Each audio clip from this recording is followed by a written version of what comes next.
Yun mga loads, dito ulit tayo sa site. So maulan ngayon. Para saan yan? So ayan, tubig. So nag-water pump tayo dito. Ayan. Ano tayo dito sa kabila. Ito yung mga ikakasa natin sa next mat coating. Ayan.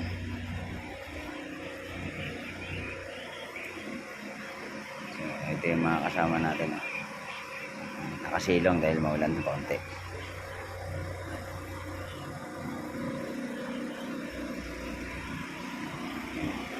Tubig pa loads. Tubig.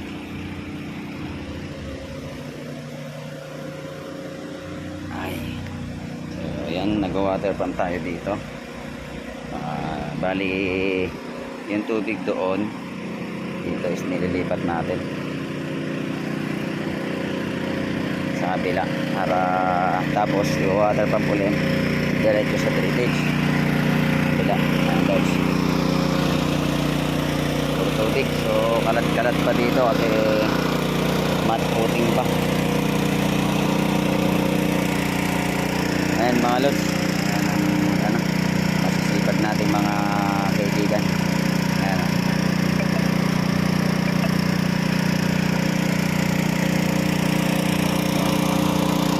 Kasalukuyang inukukay, so malapit na ulit. So pag natapos to is mahaba-habang ano to, bakalan.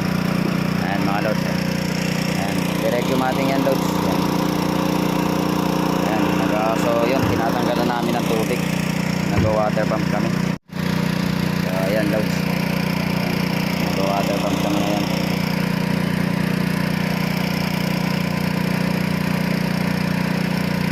Kailangan ng matanggalan ng tubig para mapakalan, para may taas na to. Yeah. So critical pa yung daanan natin loads.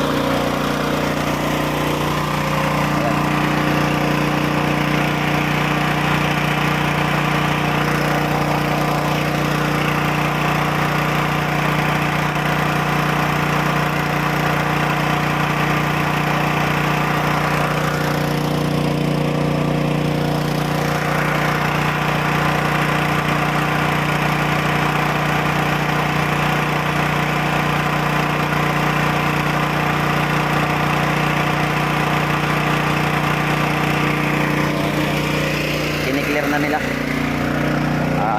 Teka lang, akyat ulit tayo. Ito yung mga pinabricate na mga bata natin. Yan. So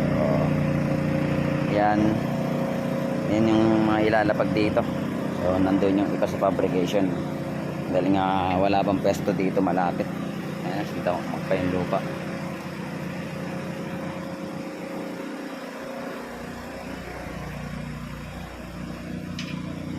Ay, bababa tayo.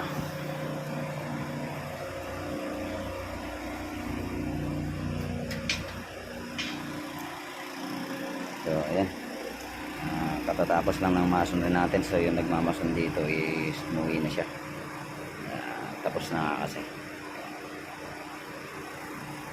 Lumabas na daw kanina. Hindi ko na nakita, hindi ko na inabot.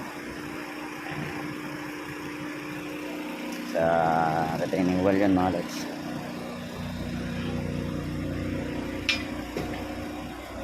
Dito tayo.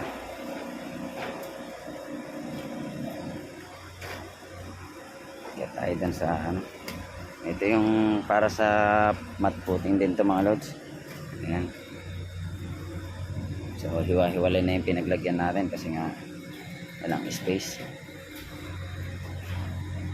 Dito tayo.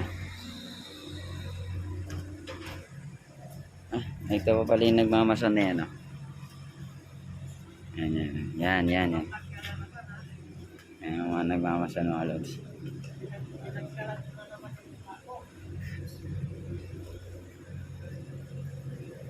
So ayan.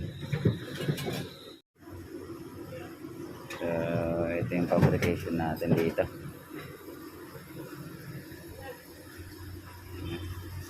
Kalat. Magulo pa. So ayan, kasalukuyan nagpa-fabricate tayo. Ito ang fabrication natin. So ayan mga lods, hanggang dito na lang ulit.